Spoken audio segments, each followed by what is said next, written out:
낭만 대통령의 문학 토크 시간입니다. 바파리 클래스 대표로 한 여러분 안녕하세요. 낭만 대통령의 문학 토크 시간입니다.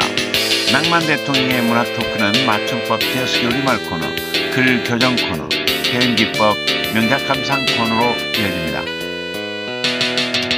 네, 오늘도 나는 화려한 물음표보다 정직한 느낌표를 만드는 사람이 더 좋다 라고 하는 조서에서 한 페이지, 박덕은 조서에서 한 페이지 읽어보도록 하겠습니다.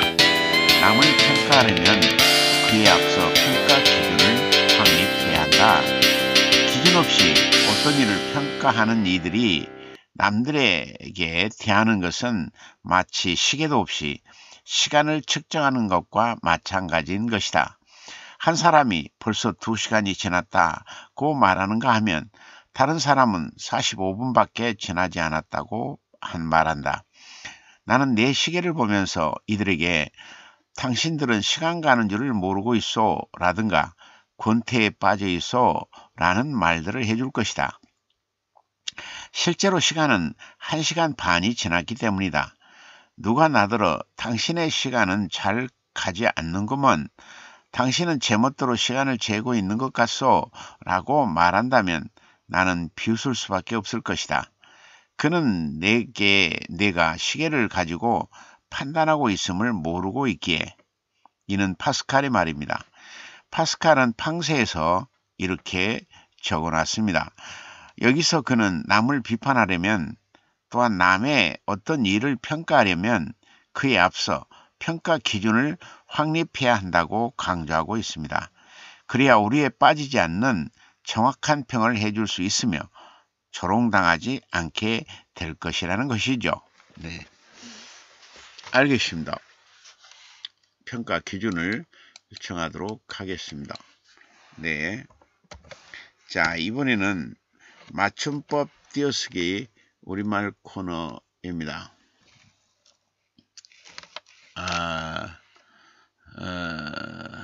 들은 바에 의하면, 네, 들은 이야기 하기는 들은 척도, 들은 척도 안 하다, 들은 척도 안 하다, 들은 척하다, 들은 척하다, 들은 채, 들은 채, 만채하다, 만채하다, 예, 들은 채하다, 들은 채, 들은 채하다, 들은 채하다, 들은 풍월, 들은 풍월, 들을 거야, 들을 거야, 들을까 보아, 들을까 봐. 예. 자, 맞춤법 띄어쓰기 우리말 코너였습니다. 다음 코너는 글 교정 코너입니다. 벤치요. 벤치, 벤치, 벤치, 벤치. 사람은 변했어도 세월은 그 자리에.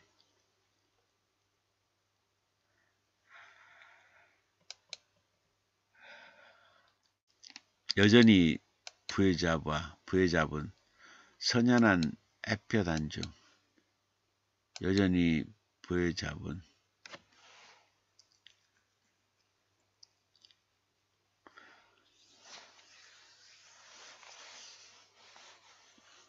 선연한 햇볕 안중, 여전히 부여잡고, 여전히 부여잡고, 선연한 햇볕 안중, 여전히 부여잡고, 가슴에 걸터 앉아서 취해본다 사르르.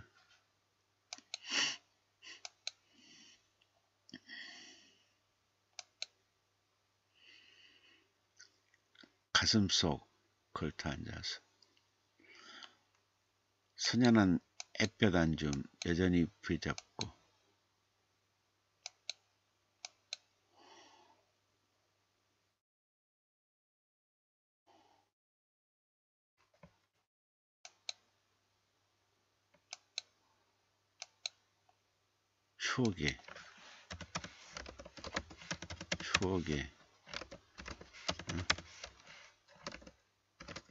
추억에 걸터 앉아 걸터 앉은 채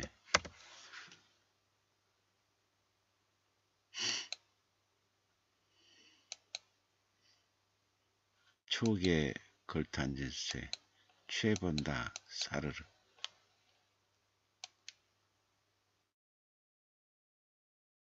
마음은 변했어도 세월은 사람은 변했어도 마음은 변했어도 세월은 늘 그 자리. 세월은 늘 그 자리. 세월은 늘 그 자리. 사람은 변했어도 세월은 늘 그 자리. 선연한 햇볕 안중 여전히 부여잡고 추억에 걸터 앉은 채 취해본다 사르르. 이른 봄 언 땅에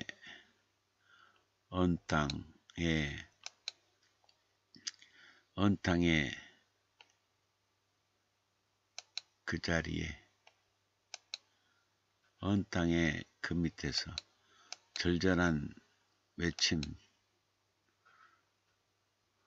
보듬고 싹을 틔워 어느새 그대라는 만남이 누군가에겐 따스함의 봄이라.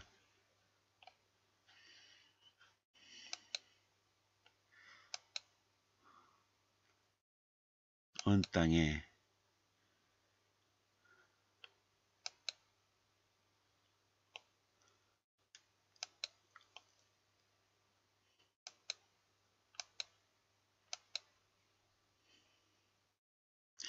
언 땅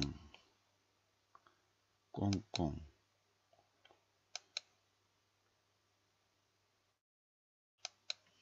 꽁꽁한 땅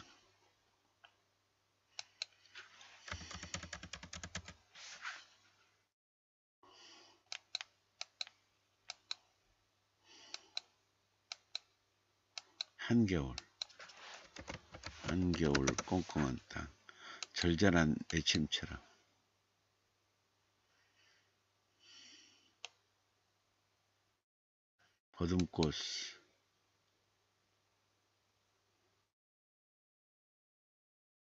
보듬고 싹을 틔워 어느새 그대 가슴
보듬고 싹을 틔워 어느새 그대 가서 서로시 만난 그 자리 따사로운 봄이라.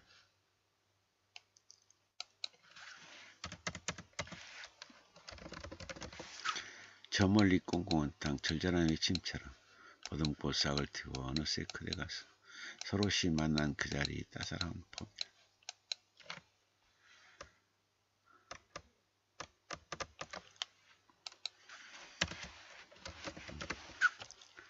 오래전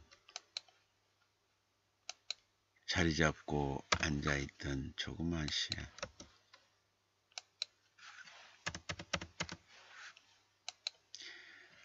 자라나려고 꿈틀꿈틀 배아리처럼 다가올 때마다 줄기만 잘라냈다. 자른다고 없어지지 않고 소리 없이 조금씩 발뻗어 영역 차지했다. 가지는 두 동강 나도 새 둥지 틀만큼 어성해지더니 자르는 가윗소리 무색한 듯 뒤돌아본다.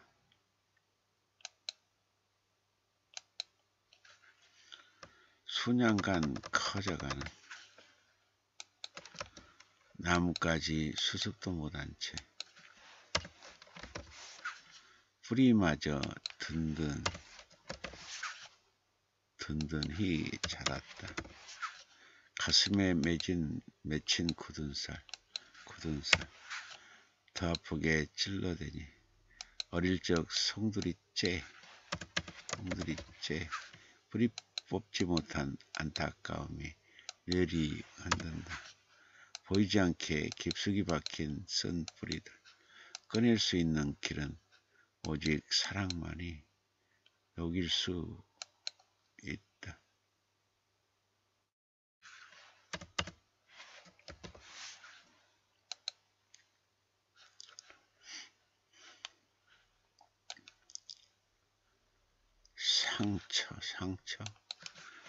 상은 오래전 자리 잡고 앉아있던 조그만 씨앗.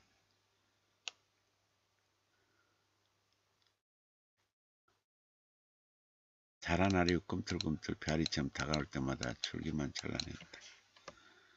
자른다고 없어지지 않고 소리 없이 조금씩 발뻗어 영역 차지했다. 가지는 두동강 나도 새중지 틀만큼 우성해지니 자르는 가입소리 무색한 듯 뒤돌아본다. 수년간 커져가는 나뭇가지 수습도 못한 채 뿌리마저 든든히 자랐다. 가슴에 맺힌 굳은 살 더 아프게 찔러대니 어릴 적 송두리째 뽑지 못한 안타까움이 뇌리 흔든다. 보이지 않게 깊숙이 박힌 쓴 뿌리들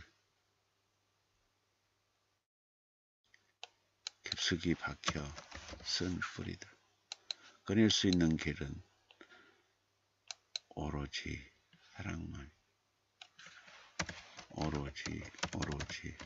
사랑만이 녹일 수 있다.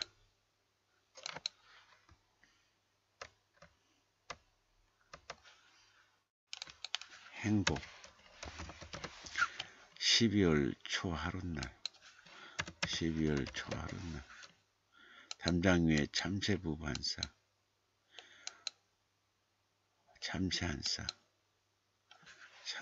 쌍 어디서 왔는지 발자국 흔적 없고 갈 길 정해진 잘성소 알 수 없는데 미움과 걱정 없이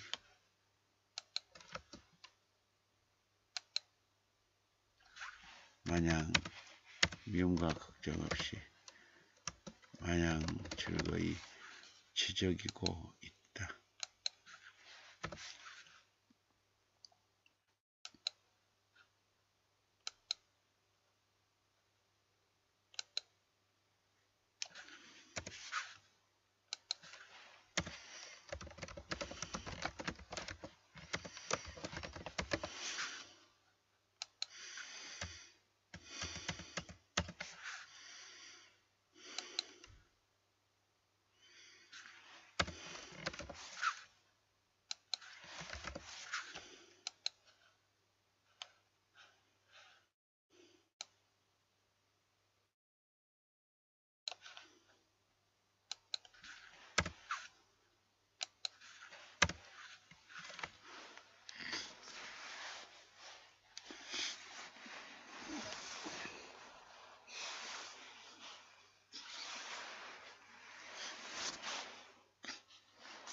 김정일님이 데미셈 소회에서의 시조과자는 섬진강의 발원지인 데미셈에 대한 생각을 불어넣고 있다.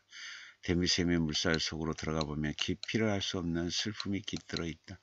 어느 해 동족상잔의 아픔이 스며들어 있으므로 드며들어 울음으로 흐를 수밖에 없었던 서러움이 있다.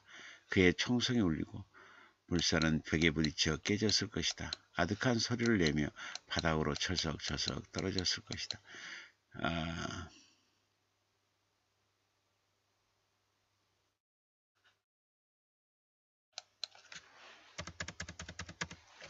깨졌고 아득한 소리를 내며 바닥으로 철썩철썩 떨어졌을 것이다. 시조가는 그 상황을 동족상잔, 파르티잔, 피내음 할거지라고 말하고 있다. 아픈 역사를 품고 있는 데미셈은 골짜기 세류가 모여 3개도 10개군으로 굽이굽이 흐르는 섬진강이 된다. 그 섬진강은 옥정호뿐만 아니라 붕어섬까지 관광낙원을 만들어 놓았다. 한때는 아픔이 깊어 퍼렇게 멍든 물살로 흘렀던 데미셈의 물길이 이제는 오고 가는 발길을 환영하고 있다. 수면에 비친 새소리 후렴구를 흥얼흥얼 따라하며 관광객들을 맞이하고 있다. 시조과자는 그 모습을 섬진댐 옥정호 우가피 붕어섬으로 태평생들을 맞으며 관광낙원 되었네라고 말하고 있다. 1년의 동족산잔, 바르티잔, 피내음과 대조를 이루며 평화로운 새 데미셈의 물길을 표현하고 있다. 시조과자는 마지막 연에서 탁한 세상, 아등바등 살지 말고 데미셈의 물살처럼 맑게 오순도순 살아보자고 권면한다. 작은 물줄기가 개울을 지나 넉넉한 강줄기로 변신하듯 그렇게 살아보자 한다. 섬진강을 만든 데미셈, 그 물의 고운 심성을 만난 듯하다. 서인정님의 시조 메타버스에서의 시조과자는 메타버스라는 가상 공간 속으로 들어간다. 메타버스는 가상과 초월을 의미하는 메타와 세계 우주를 뜻하는 유니버스의 합성어로 가상현실보다 한 단계 더 나아가 사회 경제적 활동까지 이루어지는 온라인 공간을 뜻한다. 코로나 시대를 겪으면서 비대면 만남이 익숙해지고 있다. 메타버스라는 가상 공간으로 들어가기 위해 집집마다 플러그의 탯줄이 뜨겁다. 사람은 본디 사계절의 영향을 받으며 살아간다. 비가 오면 우산을 쓰고 눈이 오면 두툼한 옷을 입는다. 하지만 메타버스는 눈바람 아무리 쳐도 젖지 않는다. 클릭 한 번으로 가상 공간인 별나라에 갈 수 있다. 우울한 나를 뒤로하고 환상 속의 나를 무한히 재생할 수 있다. 밤낮이 없고 계절이 없는 가상 공간이 메타버스다. 어쩌면 이 세상의 단 하나의 계절이 메타버스며 영원히 나아진 공간이 메타버스인도 모른다. 시조과자는 그런 메타버스를 전송은 멈추지 않아 영상 속의 오로라라고 말하고 있다. 우리가 꿈꿨던 판타지 공간이 메타버스일까? 아니다. 영상 속의 오로라일 뿐이다. 이 지점에서 시조과자는 경고의 목소리를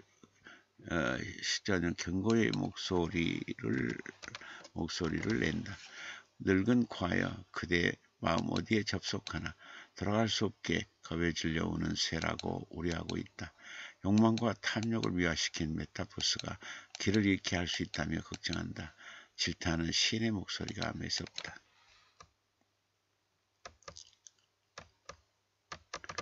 윤영호님의 12월에서의 시조과자는 달력이 이별의 눈치를 보내고 있는 어느 날 지는 노을을 바라보며 서성이고 있다.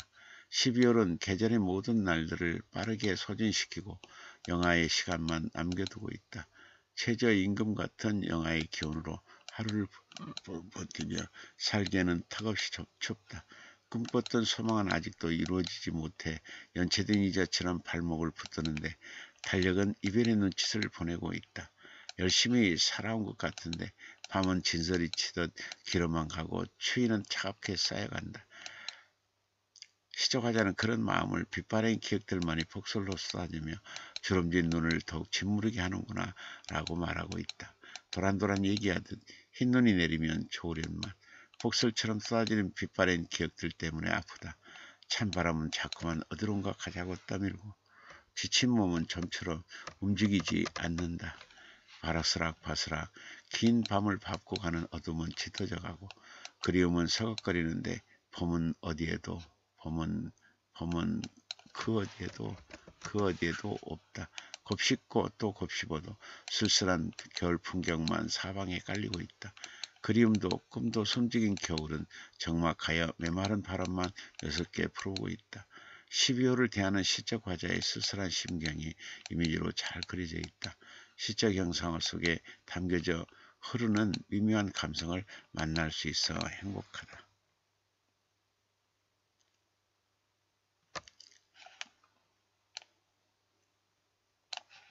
신중재님의 수필 부모가 반효자의 서술자는 새끼 병아리를 키우는 어미닭에서 부모의 참모습을 발견한다.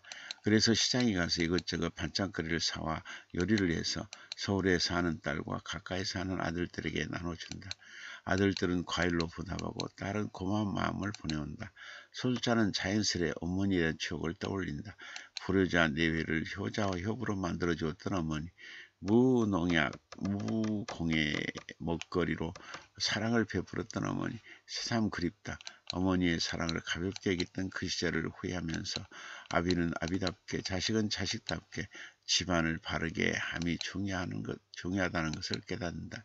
평생 흙을 만졌던 어머니, 자식을 키워내고 짱짱한 내일을 키워낸 어머니가 반효자였던 것이다. 허리가 구부정해도 허미를 내놓지 못한 어머니의 내리사랑이 반효자였던 것이다. 효를 뿌리내리게 하는 것은 어머니의 고단한 하루길에서 시작됐던 것이다. 이 수필은 우리가 알고 있는 효도에 대한 정의를 부모의 내리사랑에서 시작한다고 말하고 있다. 부모의 버거운 하루길이 자식에게 닿을 수 있도록 부모가 반효자가 되어야 한다고 말하고 있다.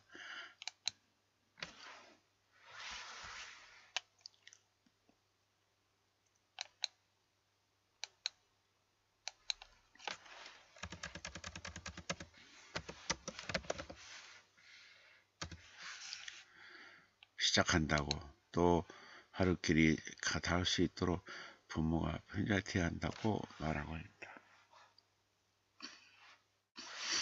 자식을 키우기 위해 정작 자신의 무릎에 바람이 들고 겨울이 들어서는지도 몰랐을 텐데 다 큰 자식을 위해서도 또다시 그 무릎배로 흙을 만졌을 어머니와 아버지의 사랑 앞에 가슴이 먹먹해진다.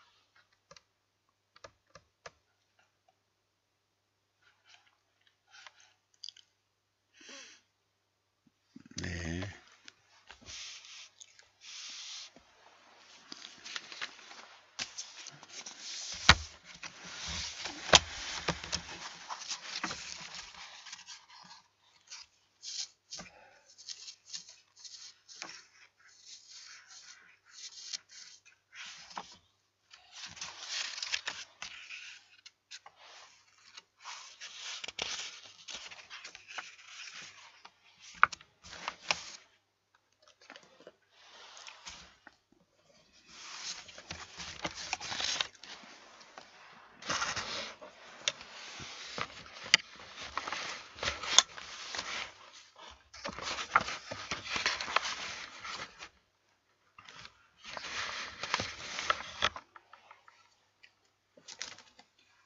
동일이요?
바람이 가랑잎을 쓸고 하늘이 파랗게 차고 높다.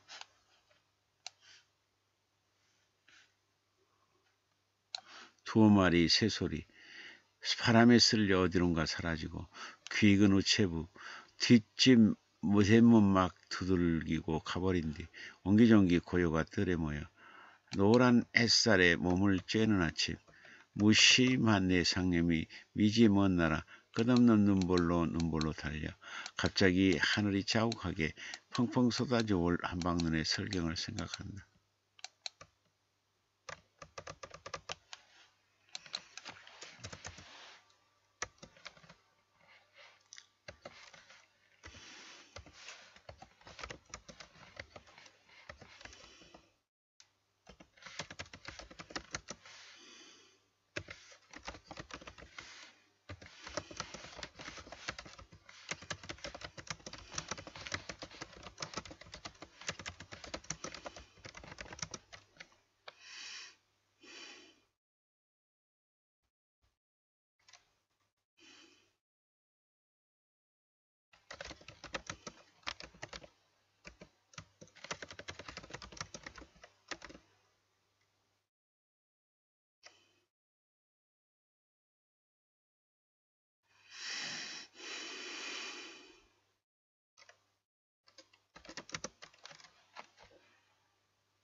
1962년 2월 파곤에 발표된 이 시에서의 시조가자는 겨울 어느 하루를 그려놓고 있다. 바람이 가랑잎을 쓸고 있고 하늘은 파랗게 차고 높다. 새소리는 바람에 쓸려 어디론가 사라지고 우체부는 뒷집 대문만 두들긴 뒤 사라져버리고 고요만이 옹기종기 뜰에 모여 있다.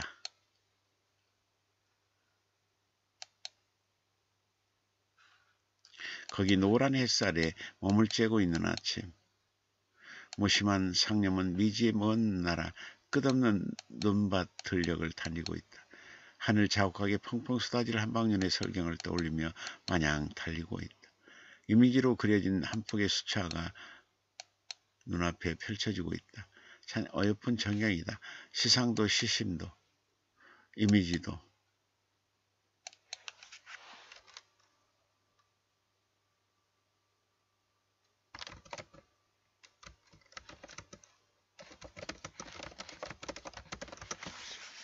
시적 형상화도 참 멋스러워 보인다. 섬세한 감성까지 포착하고 소중히 여기는 시의 세계가 참 좋다. 네, 오늘은 여기까지 하겠습니다. 네, 오늘은 여기까지 하겠습니다. 네, 프랑기님 교수님 안녕하십니까? 문우님들 반갑습니다. 교수님 수고 많으셨습니다. 프랑기님 교수님 눈벌이 뭐예요? 눈이 덮인 벌판 눈벌입니다. 네, 한방눈이 펑펑 내리는 들녘 멋지네요. 네. 자, 오늘은 여기까지 하겠습니다. 여러분 건강하시고 복 많이 받으세요. 그리고 3년 내에 꼭 재산이 3배 이상 늘어날게요. 올해 내 전국 국문학상 2-3개 이상 꼭 받게 될게요. 127세까지 건강 장수할게요. 그리고 마무리로 낭만 대통령의 작곡 한 곡 들으시면서 여러분 꿈나라로 가세요. 안녕, 아듀, 오로바, 사요나라, 비드젠, 바이바이, 안녕.